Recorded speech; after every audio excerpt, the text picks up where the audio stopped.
Pokemon Black and White 2 are some of my favorite titles that also happen to be one of the most difficult sets of games to Nuzlocke. So today, I'm gonna find out if I can beat a Pokemon Black 2 Hardcore Nuzlocke using only Ghost types. Now the real trouble with using Ghost types in Unova is that the first Ghost we can get is Yamask after the third gym fight. But we're gonna creatively solve that problem by using Pokemon Dream Radar. And if you've ever watched a Hardcore Nuzlocke video before, you know the rules, but if you need a refresher, the rules are gonna be on the screen right now. To start off this run, I naturally go by my title of Miss Unova. Hold on, your name is Miss Unova? As in the top model of the Unova region? Fine, Professor Juniper, you can have my autograph just this once. Naturally, we of course have to start our adventure by picking a starter Pokemon, but since none of them evolve into a Ghost type, it really doesn't matter who we pick. We then have to fight through the only battle where I have to use a non-Ghost type in the entire run. We can then actually progress in the story to get our first Hey, Miss Unova, you can't go without— Ugh, fine, but I actually need to progress with the game. Speaking of which, Black and White 2 has sort of a mini-game spin-off called Pokemon Dream Radar. And through having that game, we can actually send ourselves a hidden ability level 5 Drifloon. Additionally, if we've completed the main quest in Pokemon Dream Radar itself, we have access to both Spiritomb and Rotom, which aren't otherwise available in Pokemon Black and White 2. So naturally, I played a bit of Pokemon Dream Radar, acquiring these Pokemon on different searches, counting them as static encounters. This resulted in acquiring our Infiltrator Spiritomb with a quiet nature that I named Avarice. Then we of course have Rotom, which only ever has Levitate as its ability. It's got a serious nature, which is pretty good, and I decide to name it Vanity. Finally, we've got a relaxed nature Flare Boost Drifloon, which I named Gluttony. After realizing I just logged into my PC on the Pokemon Center's public Wi-Fi, I'm glad I was using this video's sponsor, NordVPN. NordVPN has super fast servers all around the world that make sure you're safe while you're on the internet by blocking suspicious sites and preventing malware from infecting your device so that you can feel safe on the web even on public Wi-Fi. Even better than that, NordVPN doesn't log any of your data, has 24/7 customer support, and a risk-free 30-day money-back guarantee.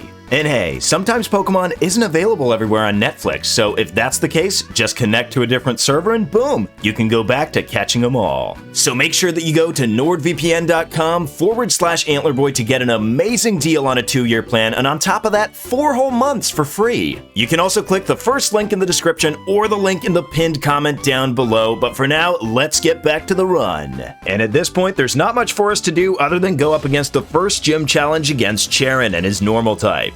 With the Ghost type, we actually dodge Cheren's stab moves, but he does have Bite on both of his Pokemon, so I lead off with Spiritomb, who not only doesn't have any weaknesses in this generation, but it's also pretty powerful for this part of the game with its base 108 defenses. This means that Patrat goes down to 2 feint attacks as it tries to work up, and Lillipup tries to do the same thing as I hit it with a Confuse Ray since it has Vital Spirit, so I can't put it to sleep with Hypnosis. And even despite the fact that Lillipup used a workup, it really doesn't do any damage at all with Bite, so the only thing it can hope to do is flinch me, but it doesn't, so it just goes down to a couple feint attacks, and that's our first badge down. We then get to Burbank City, where we have to take part in more of Roxy's riveting family drama. And you know what? I don't blame Roxy's dad for wanting to be a movie star. Who wouldn't want to be an Avenger? Come on! But my strategy for the upcoming Poison Gym is gonna be using Gluttony and its hidden ability Flare Boost. Flare Boost powers up your special attack by 50% if you're burned, so I make sure to find a Growlithe to pre-burn myself before the gym fight. And with that done, we basically ensure that we're gonna rock and roll Roxy's entire team.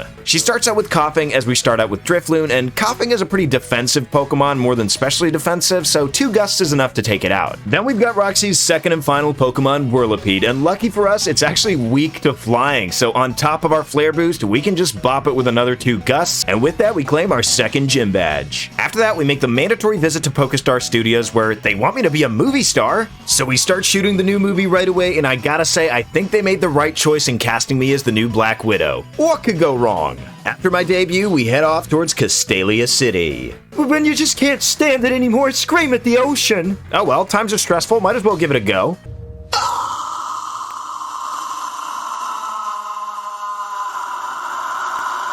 After having all my stress and anxiety relieved, Iris, the champion, invites me, a supermodel and movie star, to go to the sewers. If it weren't for the fact that I found some leftovers, I would have called this the worst outing of all time. We then have to go up against the next gym leader and fellow artist Berg. But the only art that I'm going to be introducing Berg to is the Art of Sin, specifically the Wrath of my team. After putting his Swadloon to sleep with my Spiritomb, I take it out with a single Dream Eater. Next in Berg's lineup is Dwebble, which is a bit more annoying since it has the Sturdy ability. This of course means that we're going to leave Dwebble at 1 HP so that Berg uses a Hyper Potion and we have to take it down to Sturdy once again. Not exactly the biggest deal in the world, but you hate to see it. Finally, of course, we've got Berg's ace Pokemon Leavanny, so I decide to swap out into Gluttony. We do actually quad resist any attack that this Leavanny can throw at us, and on top of that, we have a quad effective Gust, which is flare boosted by 50%, so we can take out this Leavanny in one hit. After getting my gym badge, I've seen enough Pokemon to receive the Eviolite. I then just straight up steal a Wide Lens from this guy's house, and it's at this point we can finally get to Relic Castle to get what would be our first ghost type Yamask. I name it Sloth, it has a neutral nature, and it's perfect for the Eviolite. I also just want to point out that this lady has to be the most based NPC in any of the Pokemon games. What should I talk about on the first date? Oh, bro, that's so easy. You just, yeah, maybe you should ask someone who isn't a YouTuber and who actually goes out. Hold on a minute, I actually do go out. I'm Univa's top model, and it's great to be back in my element. And you see, Elisa's not too happy about the fact that we took her title last time, so she's back with a vengeance. So to make sure we have the best chances possible, I level to the level cap and get Drifloon to evolve into Drifblim. And this means that we have one of the most important matches of the run upon us. We have to defend our title as Miss Univa. Elisa starts out with a Mulga, so I send in my Eviolite Sloth, and she goes for a Volt Switch that gets a crit on me and almost does half my health. However, I manage to burn some Strike on the switch in, but it gets a critical hit pursuit and almost takes out Sloth. Pretty insane that I got crit twice in a row and actually managed to live, but next up I switch in Gluttony, and I decide I need a bit more survivability here, so I go for a Stockpile as Pursuit does minimal damage. The next turn, Zebstrika hits me with a powerful Volt Switch, but it doesn't do that much because of my Stockpileage, and I set up another Stockpile to get to +2 defenses. You might think my plan is a bit weird here, but I go for a Hex on Flappy, which doesn't do that much as I get paralyzed, but the next turn it goes for Volt Switch into Zebstrika. Now I am paralyzed here, so I might be unable to move, but I actually managed to hit my Hex and almost take out Zebstrika, which has a Citrus Berry, so it doesn't go down to the burn. Elisa then Hyper Potions, and I unfortunately get fully paralyzed. However, considering that I'm at half health, I take a Pursuit very well, and I go for a Hex, taking Zebstrika really low. In fact, the burn gets her down into the red, but she decides to go for a Volt Switch the next turn, switching out into Flaffy. This actually gets very close to taking out my Drifblim, and I even get fully paralyzed against Flaffy, so I have to swap out into Vanity.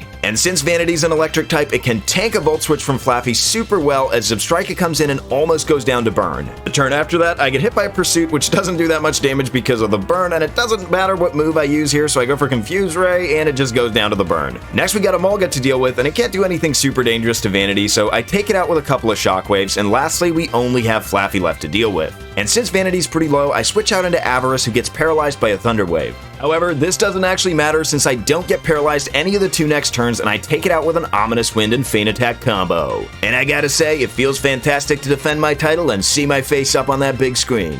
This Pokemon's become attached to me. That's why I'm treating it like a friend and not a tool. Well, too bad you don't have a Clef Key, because then you could be doing both. Anyway, next up it's time to challenge one of the most difficult gym leaders, if not the most difficult gym leader in all of Pokemon.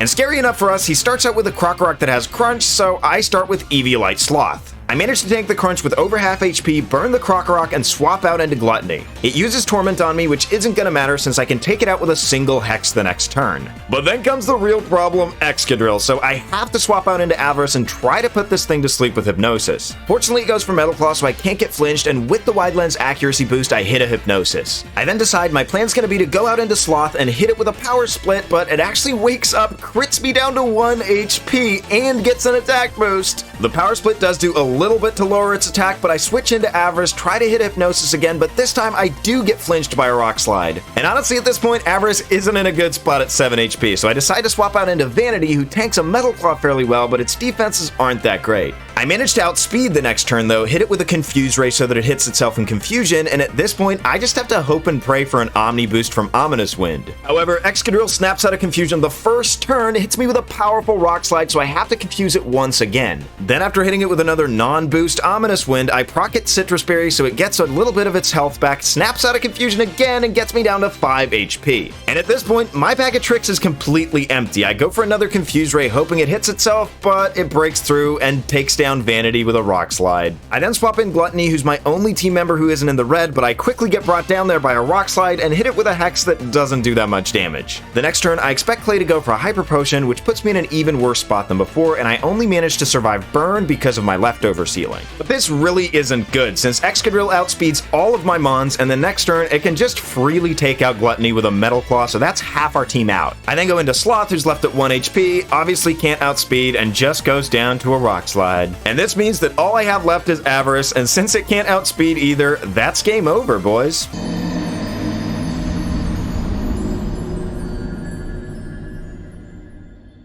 So since our entire team wiped, that means we have to start over all the way at the beginning. No autograph for you this time, lady. The difference in our team is that Avarice now has an impish nature, which is really good. Sloth is stuck with its neutral nature. Gluttony's also got a neutral nature this time, and Vanity has a modest nature, which is so amazing. So let's see if my revised strategy is enough to get us through attempt 2. Clay, of course, starts out with Krokorok, but this time I decide to lead with Avarice. Krokorok uses Crunch, but we got a defense boosting nature and it's not super effective. I do miss my Hypnosis, but the next turn I manage to actually land the hit. I then swap out into Gluttony as Krokorok stays asleep and Hex hits it for double damage since it's got a status condition. That's one big threat out of the way. Next is Excadrill, of course, so I swap into Sloth, who has full health this time. I actually managed to dodge the first Rock Slide, then I don't even flinch and I hit Will-O-Wisp. This means that I can freely go for Power Split the next turn and I'm not even below half health even though I get critted by a Metal Claw. Gluttony comes out next and I'm thinking I can take the hit well, but obviously I get crit. That's twice in a row once again, and I don't want to get crit a third time, so I swap out into Vanity. And this time I'm actually in a way better position since it's both burned and Power Split, so I go for the Confuse Ray, and even though I get hit, it doesn't do that much damage. Citrus Berry then heals up Excadrill after the burn. I go for an Ominous Wind, and together with burn, it takes it down so low that Clay goes for a Hyper Potion.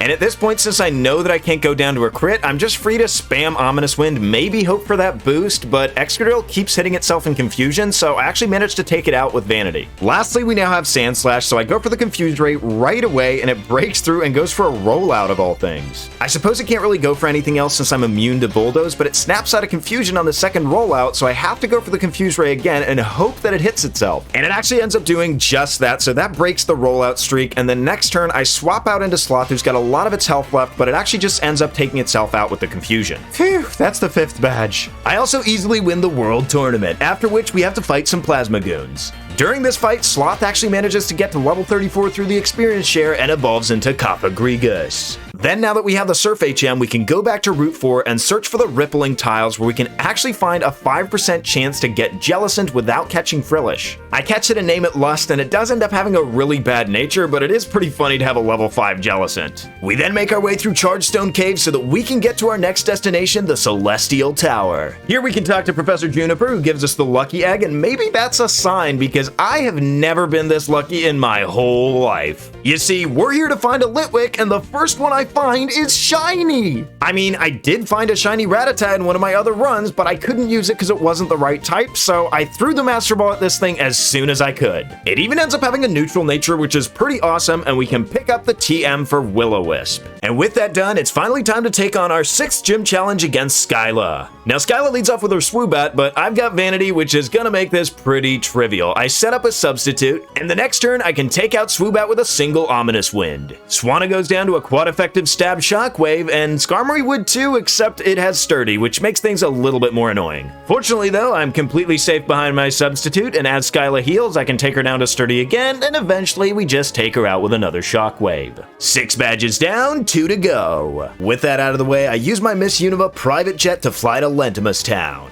While there, we can pick up the powerful TM for Charge Beam. We can also go to the Strange House, and I used to hate haunted houses as a kid. Like, I would never go into one, but in this case, we can get our encounter Banette. I name it Envy, and it happens to have a timid nature, which is terrible since it's a physical attacker. However, we can power up our team a lot by picking up the TM for Shadow Ball and teach it to pretty much everyone. Before progressing, I also pick up a whole ton of shards by spamming Max Repels. This way, we can teach a whole bunch of move tutor moves to our Pokemon. I then start to make my way through Reversal Mountain, and Wrath gets to level 41 through the experience share, which means it evolves into Shiny Lampent. The Dark Musicians of Village Bridge aren't too bad. Now I summon the Dark Musician in defense mode.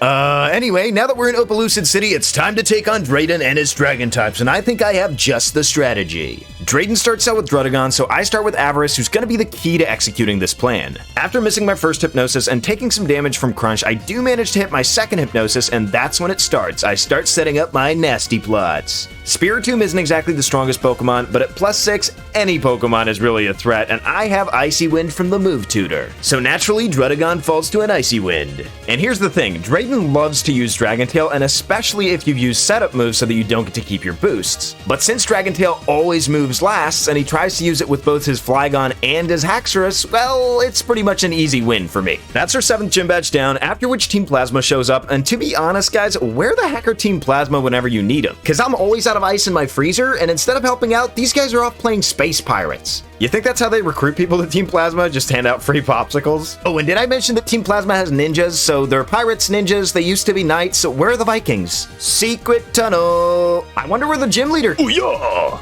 Yo, what the? Anyway, the final gym challenge we have to face is Marlin and his water types. And he leads off with Caracosta, so I go into Sloth and go for Will-O-Wisp, thinking that he's gonna be physically based, but of course he's not. So this pretty much means that I just gave this Caracosta a free Shell Smash. That's pretty scary, and the next turn I get hit down to about 40% by a Scald, after which I can just take him out with a Hex since he already was burned. This means that Jellicent is up next, and my answer to this thing is gonna be Avarice. On the turn I switch, I get hit by a Brine, which doesn't do that much damage, but the following turn I get hit by a powerful Scald that also burns me. I can then put it to sleep with Hypnosis and freely switch into Vanity. And since the Jellicent's asleep, I figure I'll take the opportunity to set up with a Charge Beam, which actually gets me to +1, after which I can just take it out with a Shadow Ball. This means there's only one Pokemon left to face, and that's Wailord, and since it's way slower than I am, and I have +1, I can just freely take it out with a single Electro Ball. Oh, Rotom, you're my pride and joy, and with that we've collected all 8 gym badges. Yeah, that's right, swim away, you weirdo. I then go back to the haunted house and pick up the spell tag, and I also had no idea earlier that I can actually pick up a Dusk Stone here, which means that we can evolve our Lampent into a Chandelure, and just look at that thing, isn't it magnificent? Anyway, at this point, we have to hunt down Team Plasma, and they're in the giant chasm, just chillin' or something. We have to infiltrate their ship, and their password is basically the Pokemon equivalent of 1, 2, 3, 4. I'm disappointed in you, Team Plasma. And the next obstacle on our way is the scientist who styles his hair after the planet Saturn. Maybe his logic is that it'll emulate the planet's gravitational pull and thus draw in all the babes, but I doubt that's working since, you know, he's a terrorist. Anyway, the first turn I bring Magneton down into sturdy range with a Flame Burst as I get hit by a Thunder Wave. The next turn, Colress heals up to full health, so I bring him back down to sturdy with a Flame Burst, and he outspeeds and goes for a Volt Switch. This means that he sends in his next Pokemon, Metang, which gets absolutely obliterated by a Flame Burst. Klinklang is next, and it sets up a Shift Gear, which could be a problem if I get paralyzed, but I end up hitting through and destroy it with a Flame Burst. The next Pokemon on Colress's lineup is Beheeyem, and at this health I am in range of a crit, but I decide to risk it and I take a Psychic and can take it out with a Shadow Ball. However, now that Colress only has Magneton and Magnezone left, I need to switch out of Chandelure, so I swap into Vanity. I get hit by a pretty powerful Flash Cannon, but I can hit back the next turn with a Charge Beam, which boosts my special attack. Then I get paralyzed by a Thunder Wave, and a non-crit Charge Beam really doesn't do as much damage as I would have hoped it would do.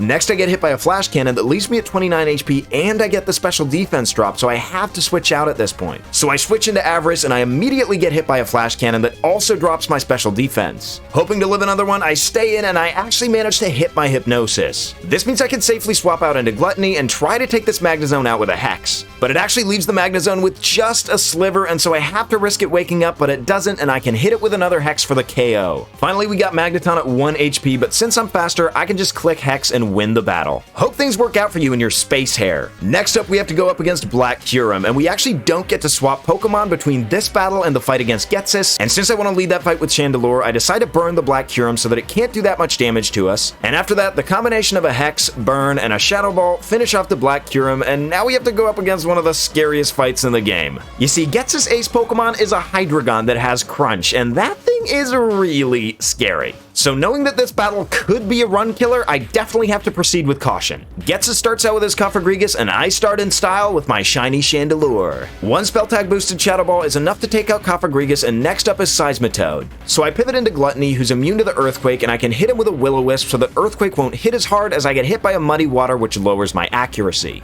I then swap into Lust, who's immune to Muddy Water, and back into Gluttony to dodge the Earthquake. And I pretty much think that I can do this freely back and forth, but it actually goes for Sludge Wave against against Lust, so I swap back into Gluttony to dodge another Earthquake, and at this point, Seismitoad is so low and burned that a Hex can take it out. After that, we face Electros, which obviously can take us out with a Thunderbolt, but it ends up going for Acrobatics, which gets a crit and does quite a lot. I then decide to go for a really risky Will-O-Wisp as it goes for Crunch, which doesn't take me out because of the burn. Next turn, I swap out of Vanity into Wrath, who has more health, but it actually goes for Flamethrower, which is perfect. After that, I can just hit it with a Spell Tag boosted Shadow Ball, and that's it for Electros. Next up is Drapion, and I burn it right away, really hoping to not get crit by a Night Slash, which I fortunately don't. I then decide to not risk Wrath and swap out into Sloth, who can tank these hits really well with its massive defense. What I'm most worried about is a crit, which would absolutely devastate me, so I'm just sitting down, crossing my fingers, and hoping that it doesn't happen, and eventually I take out Drapion. Finally, we only have Toxicroak and Hydreigon left, so I want to put myself in a great position to take out the Hydreigon, so I swap into Avarice. I end up getting my special defense lowered though, so I swap into Gluttony, who can actually burn it with a Will-O-Wisp. It does, however, come at equal exchange since Poison Jab poisons me.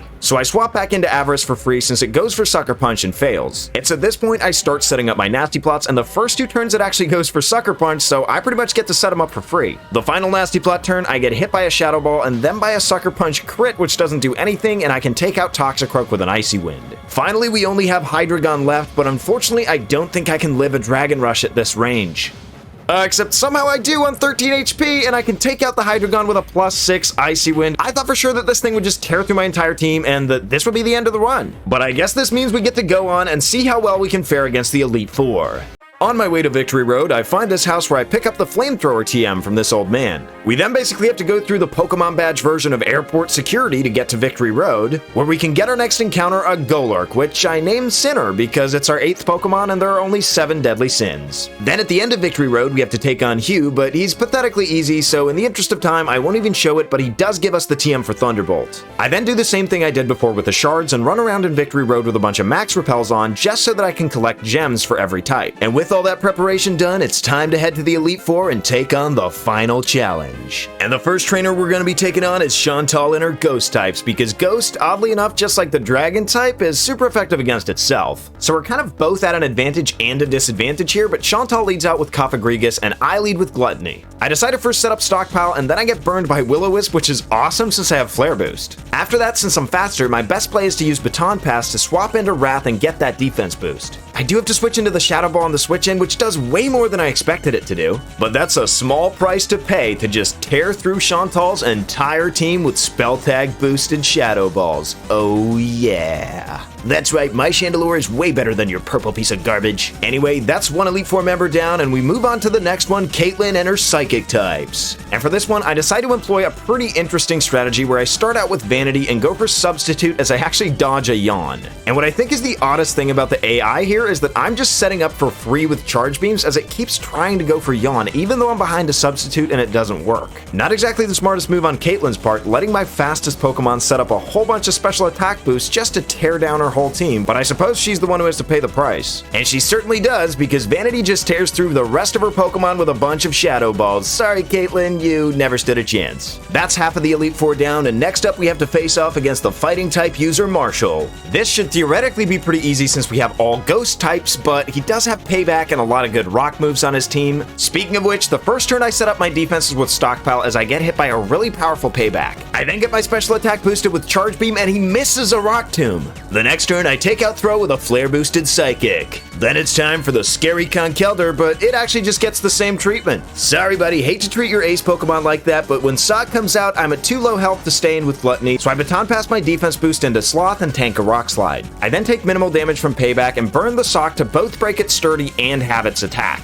The next turn I take minimal damage from Payback once again, and I can finish off the Sock by using Hex. This means that the only Pokemon Marshall has left is Mienshao, and it was super annoying and used Bounce all the time, but I basically can't take damage from it, so I take it out with a Hex eventually, and now all we have left is the Dark type user Grimsley. Now, not only are his Dark types really good against my Ghost types, but he's also just the sleaziest guy in all of Pokemon, so I hate that I have to deal with him. The first turn, I get hit by a Night Slash from Liepard, and I go for a Stockpile just so that I can Baton Pass the next turn after getting hit by yet another Night Slash. Since I can Baton Pass at the end of the turn, this means I'm not going to get hit as I swap out into Vanity. I then take the opportunity to use Charge Beam to try and boost my special attack, which happens, and I don't take that much damage from Night Slash since I have my defense boosted from that stockpile. This means that after taking down Liepard, I'm at +2 special attack, which is enough to take out Crocodile with a single signal beam, which I learned at the move tutor. Then we got Scrafty, but it's not strong enough to hang on after a +2 Thunderbolt. Finally, we got Bisharp, but I don't think I can take a Night Slash from this thing at that health, so I swap out onto Wrath and I live on 21 HP. The next turn, however, I'm faster since I have a base speed of 80 and Bisharp only has a 70 base speed, so that's it for Grimsley. I'm glad that that wasn't as hard as I thought it would be. How come you never sit down on that couch, huh? Yeah, I thought so, you filthy pig. Anyway, once again, casting that loser aside, we have the final challenge left, and honestly, I never thought I'd get this far with ghost types. So bring it on, Iris. That's right, it's champion time, and Iris starts out with a Hydreigon of her own. So I start out with Lust since this thing only has special moves and actually not even a dark move, so I try and hit it with an Ice Gem boosted Ice Beam, but it doesn't quite do enough, so I tank another Dragon Pulse and I can take it out with another Ice Beam the next turn. Okay, that's one threat neutralized, and she goes into Lapras next, so expecting the Thunderbolt, I go into Vanity and actually manage to dodge the Sing. This means that the next turn I can drop some Electric Gem boosted Divine Lightning down on this Lapras and take it out in one hit. That's 2 down, and next up is Aggron, so I set up my substitute as it goes for Autonomize. The next turn after that, I go for a Charge Beam, but I actually don't end up getting the special attack boost as he goes for another Autonomize. This means he's faster, but we both miss our attacks, and he then hits a Rock Slide to take out my substitute, and I knock out the Aggron the same turn. I even managed to get the special attack boost from that one, but now we have to deal with Iris's ace monster, Haxorus. So I foolishly set up a substitute as the Haxorus goes for a Dragon Dance, and the next turn it hits me for a Dual Chop, the first of which destroys the substitute, and the second one takes me down to really low HP. So I decide to swap out into Sloth, who has our highest defense, and he actually gets a crit Dual Chop and leaves us at 80 HP.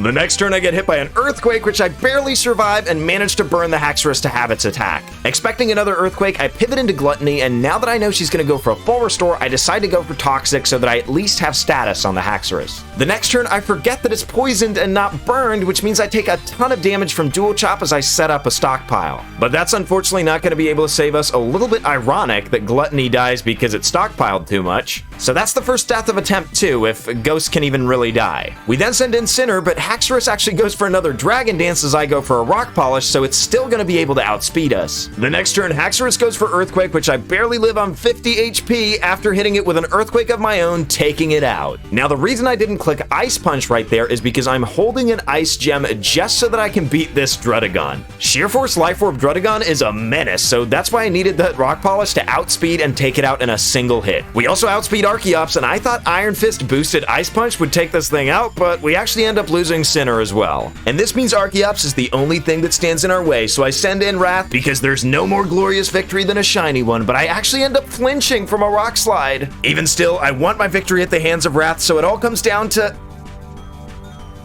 Yes! I actually managed to survive on 24 HP and take out the Archeops with a Shadow Ball. We don't have to lose our shiny. And with that, we defeated Champion Iris. I did it. Against all the odds, I defeated a Pokemon Black 2 Hardcore Nuzlocke using only ghost types. And what I think I learned this time is that Chandelure is probably going to be my favorite shiny for the rest of time. It looks so amazing, and I'm so glad I got to use it. And I think the ups and downs of this run really made me remember why I love Pokemon so much. Through it all, there's usually always a way that you can win, even when the odds are stacked against you. So if you enjoyed this run as much as I did, make sure you give this video a like, and if you're not subscribed, what are you doing? And with that said, make sure you leave suggestions down below of runs you'd like to see in the future, but guys, until we see each other next time, have a good one.